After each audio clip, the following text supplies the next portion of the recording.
Ô, gente, então antes da gente começar a resolver o monstrão aqui, deixa eu esclarecer uma coisa. Um aluno me mandou um e-mail e perguntou por que eu tenho esse trauma com zumbi. Olha só, se algum dia você me encontrar nos corredores da FEI, daí você me pergunta que eu te conto essa história. Tem uma explicação técnica, mas eu vou contar só pessoalmente, beleza? Última vez que eu vou falar sobre isso, tá? Porque, veja bem, a questão do zumbi, entendeu? Porque é uma questão de algoritmo, é programação. Inclusive, eu vou entrar em contato com o pessoal da computação, da ciência da computação, e falar, gente, coloca isso na P3, que é a questão para desenvolver o algoritmo zumbi. Porque olha só, a P3 já é uma questão de vida ou morte, não é? E vocês já estão acostumados com isso. Mas só que numa dessa, você se salva e já leva o zumbi junto. Porque é muito simples. Se o xerife e sua tropinha estão aqui na esquerda, você que é o zumbi, o que você faz? Vai para a direita. Abre o olho, zumbi. Vai para a direita. Será que é tão difícil do cara entender? E eu fico pensando, o nome de um dos primeiros hominídeos era Australopithecus erectus, não é verdade? Qual será o nome do primeiro zumbinídeo? Feiano caminhandos? Foi boa, vai. Bom, pelo menos demonstra conhecimento geográfico e a experiência docente na FEI, né? As duas coisas estão caminhando juntas aí.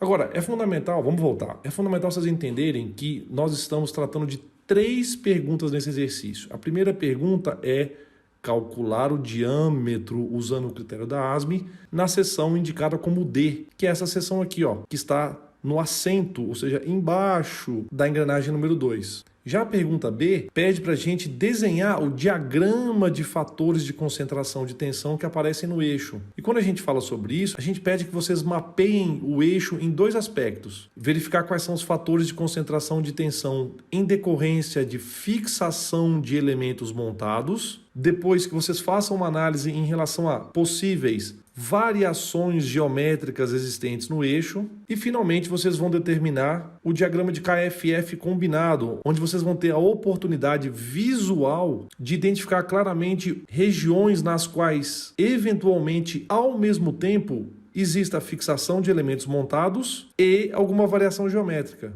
E por favor entenda que esse sinal de adição significa uma soma lógica, indica uma combinação, não é uma soma pura. E aí, turma, só para ficar mais claro para vocês e deixar isso registrado, principalmente visualmente registrado para vocês, que quando houver uma combinação de fatores de concentração de tensão em regiões nas quais eu tiver a coincidência de ter um elemento fixado e ao mesmo tempo nessa região acontecer uma variação geométrica, aí vocês vão fazer a combinação do KFF e a combinação do KFF não vai ser feita através de uma soma direta, vai ser feita através de uma combinação matemática utilizando essa fórmula aqui que eu estou mostrando embaixo do gráfico para vocês. Beleza? Então vamos voltar, vamos analisar especificamente o item A, onde eu peço para vocês calcularem o diâmetro nesta região aqui que está no assento da engrenagem número 2. E para que a gente possa aplicar a fórmula do diâmetro da ASME, a gente precisa determinar uma seção específica. Porque, gente, presta atenção numa coisa, a fórmula da ASME ela é composta por parâmetros locais. Te cito alguns deles, o KFF é local, o momento fletor é local, o limite de resistência à fadiga é local, o torque também é uma propriedade local. As únicas coisas que são pré-definidas são, uma vez que o eixo é de aço, KTT igual a 1, o sigma E vai ser o mesmo para o eixo inteiro, e se você está partindo do pressuposto que você vai fazer o projeto do eixo,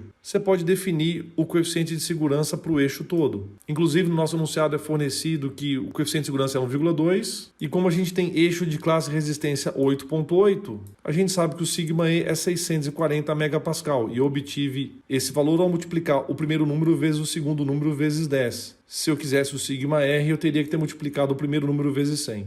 Então, turma, nós temos um pequeno problema conceitual que precisa ser discutido com vocês agora. Nessa região marcadinha como vermelho aqui, nesses infinitos pontos vermelhos, eu preciso especificar uma única região para que eu possa definir os parâmetros específicos dessa região. Porque o KFF vai variar ao longo dessa região, o momento fletor vai variar ao longo dessa região. O torque provavelmente não, mas ele pode variar ao longo dessa região. E também o SN poderia variar ao longo dessa região caso eu fizesse algum acabamento superficial diferente nessa região, alguma coisa que é pouco provável. Então deixa eu apagar aqui para a gente começar de novo, deixando claro que meu objetivo é calcular o diâmetro nessa região vermelha que eu estou mostrando para vocês aqui. E por conta do posicionamento dela, a gente sabe que provavelmente o torque nessa região vai ser mais ou menos o mesmo, o sigma E é o mesmo, o KTT é o mesmo, Muito provavelmente o SN também é o mesmo, o NF também é o mesmo, e a gente sabe que o diâmetro nessa região vai ser o mesmo. Agora, perdoe se eu sou repetitivo, eu estou falando só desta região, não estou falando do eixo inteiro.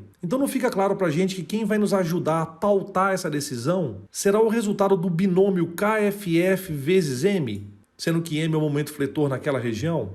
Então a minha decisão fica restrita a escolher, dentro desses infinitos pontos nessa região vermelha, qual é o ponto que tem o maior produto, KFF vezes o momento fletor. Tempo. Então, apesar dessa região ser curta, mesmo que o momento vá sofrer alguma variação, vocês vão concordar comigo que ele teria que variar brutalmente para que o produto desse binômio não seja determinado pelo maior KFF. Então é muito pouco provável que a estratégia que a gente vai adotar agora não funcione. Estratégia essa que vai ser pegar qual que é o maior KFF nesta região vermelha. Por favor, não é no eixo inteiro, é só nessa região vermelha. Então espero que vocês tenham entendido a importância de eu determinar qual é a seção de interesse dentro dessa região vermelha marcada com o D. Eu estou fazendo questão de dar essas explicações porque anteriormente, quando eu perguntava isso para as pessoas falavam, professora, na seção crítica. E eu confesso que por muito tempo os professores que lecionavam essa disciplina usavam esse termo com a melhor das intenções, mas o resultado final não era bacana. Sabe por quê? Porque chegava lá na disciplina de projetos, os grupos me apareciam com aquele cilindrão de fora a fora. O eixo todo com o mesmo diâmetro lá reluzente e os grupos todos orgulhosos mostrando o projeto para mim. E eu falava, gente, o que é isso? E o pessoal falava, é o nosso eixo, professor. Daí eu retrucava, mas caramba, gente, com o mesmo diâmetro de fora a fora. Daí os caras falavam, determinamos uma seção crítica e mandamos bala na forma da ASME para essa seção crítica, professor. Daí eu quase tinha um colapso nervoso. Eu surtava. Surtava não, eu surto. Sabe por quê, gente? Porque tem uma frase importantíssima que vai se tornar um mantra da disciplina, que é o seguinte, escalou no eixo, meu amigo. Então, gente, desde agora vai ficar combinado. Não usa essa palavra seção crítica. Porque quando você fala seção crítica, dá a impressão que só tem um ponto importante no eixo e não é verdade. Inclusive, deixa eu fazer um comentário. Você sabe que a disciplina de projetos é um marco na sua vida na FEI, não é não? Se você faz engenharia mecânica, ele é um marco temporal. Porque é nessa disciplina que os alunos literalmente viram zumbi.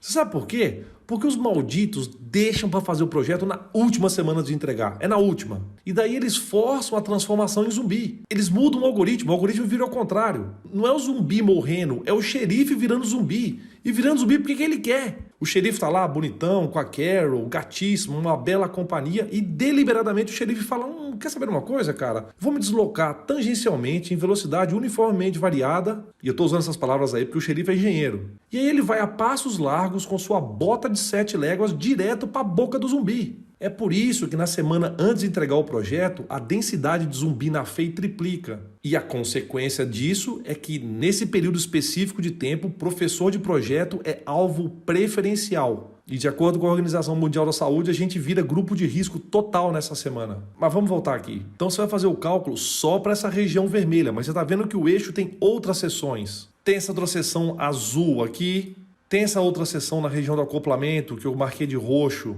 que inclusive nesse exercício é fornecido o diâmetro dessa região. Deu para entender? Então é só nesse trecho vermelho que eu estou mostrando para vocês aí. Deixa eu só fazer um outro comentário. Você percebe que o enunciado pediu para que o cálculo fosse feito utilizando o critério da ASME. Eu poderia ter pedido outro critério, como por exemplo o critério de pré-projeto ou o critério de rigidez e torção. Seria bem mais fácil, né?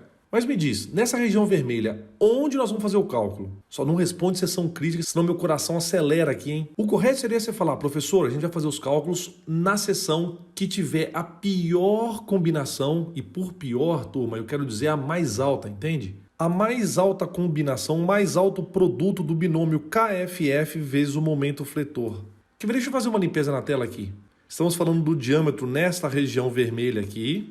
E eu estou querendo me decidir exatamente em qual ponto eu faço os cálculos. E aí a gente já chegou à conclusão que quem tiver o maior produto desse binômio vai ser essa região onde a gente vai fazer os cálculos específicos. Agora, gente, em relação à escolha específica do ponto, o pessoal de Elemento de Máquinas 1 tem uma vantagem enorme, tremenda, substancial em relação ao pessoal de projetos, porque o pessoal de Elemento de Máquinas 1 está recebendo o layout básico do eixo prontinho, com todos os elementos posicionados, as distâncias posicionadas. Então tá tudo uma maravilha. Já o pessoal de projetos, eles têm que usar o diâmetro de pré-projeto para estimar o diâmetro de um cilindrão. Aí definir quais serão as posições dos elementos montados, que inclusive, deixa eu fazer um comentário aqui, é um negócio que me deixa completamente sobrecarregado, porque o pessoal fica mandando e-mail perguntando: professor, onde eu coloco a engrenagem? Professor, onde é que eu coloco esse rolamento? Professor, onde é que eu coloco essa polia? Gente, a minha vontade é de falar: ó, amigo, faz o seguinte, manda um e-mail pro xerife lá e pergunta, pede para ele te ajudar a escolher onde é que você coloca esse rolamento, onde você coloca essa engrenagem, entendeu? E outra coisa, hein, não me aparece com o cilindrão, o pessoal de projeto, fora cilindrão, escalou no eixo, meu amigo. Então, falando bastante sério, nessa região vermelha aqui, vocês vão concordar comigo que, como ela é muito pequena, a variação de momento fletor nela vai ser muito baixa. Então, quem vai definir a região específica de cálculo vai ser, dentro dessa região vermelha, o ponto que tiver o maior fator de concentração de tensão. Mas daí, mesmo que já seja a pergunta B para construir o diagrama de KFF, a gente pode fazer uma análise bem rápida sobre qual é o KFF nessa região vermelha. Então, eu vou começar de novo. Nessa região vermelha, o que eu tenho aqui? Ó? Fixação, fixação, fixação de um elemento montado, fixação de um elemento montado, fixação de um elemento montado, fixação de um elemento montado.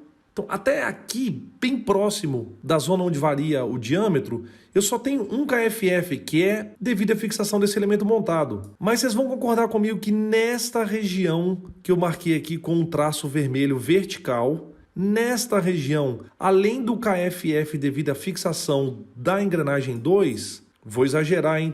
Tem a variação de diâmetro. E essa variação de diâmetro tem um raio de arredondamento R sobre D. Então, nesta região vermelha, só nessa região, eu tenho uma combinação de KFFs. Então, é óbvio que nessa região vermelha, o KFF combinado vai ser maior do que só o KFF devido à fixação. Beleza? Então, definimos a estratégia de solução para o item A. Todos os cálculos serão feitos exclusivamente para esse ponto. Na verdade, eu desenhei errado. Eu tenho que desenhar na região sempre de menor diâmetro. Deixa eu apagar aqui. Todos os cálculos serão feitos nesta região aqui, ó, específica. Nessa região vai ser feita a aplicação da forma da ASME. Então, agora que você definiu esse ponto específico, você vai pegar o coeficiente de segurança deste ponto específico, que é dado enunciado, o KFF deste ponto específico, o momento fletor nesse ponto específico, o SN nesse ponto específico, o KTT nesse ponto específico, o torque nesse ponto específico, utilizando o sigma E do eixo todo, você chega no diâmetro desse ponto específico. E aí, como eu te dei autorização, mesmo não precisando, você usa em toda a região vermelha esse mesmo diâmetro aí. Beleza? Ótima discussão. Parabéns pela paciência em ter me aguentado até aqui. Daí nós passamos para o item B, que é fazer o esboço, o desenho do diagrama de KFF do eixo todo. Tranquilo, só a gente preencher essas questões que estão todas aqui apresentadas. E aí, por fim, a gente deseja calcular o coeficiente de segurança na região do acoplamento. A gente não, né? Fui eu quem fiz o exercício. Provavelmente você não deseja fazer nada. Provavelmente você deseja assistir séries, fazer qualquer coisa, menos fazer esse exercício aí. Então, de novo, a gente vai passar pelo mesmo problema. Toda essa região aqui que eu estou tentando desenhar em laranja, toda essa região tem 22 milímetros de diâmetro. Então, se você olhar para a forma da ASME, a gente já tem esse parâmetro aqui definido. Já ajuda. Opa, também já temos o π definido. Estamos indo bem, estamos indo bem. O eixo é feito do mesmo material, sigma E é o mesmo. Estamos progredindo. O KTT, como o eixo é de aço, vai ser igual a 1. Olha que maravilha.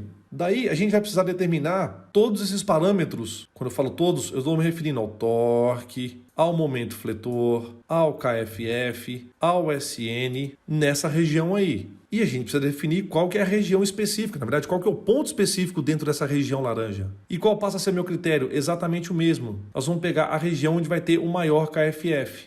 Na hora que a gente definir essa região, o KFF estará definido, a gente precisa calcular o momento fletor nessa região, o SN nessa região e o torque nessa região. Daí a gente vai ter uma equação com apenas uma incógnita. Daí eu calculo o NF. Tá joia? Desculpa se a aula ficou um pouco grande, mas eu acho que vale a pena essa reflexão, essa discussão. Começa a resolver o item A na próxima videoaula. Até daqui a pouquinho então.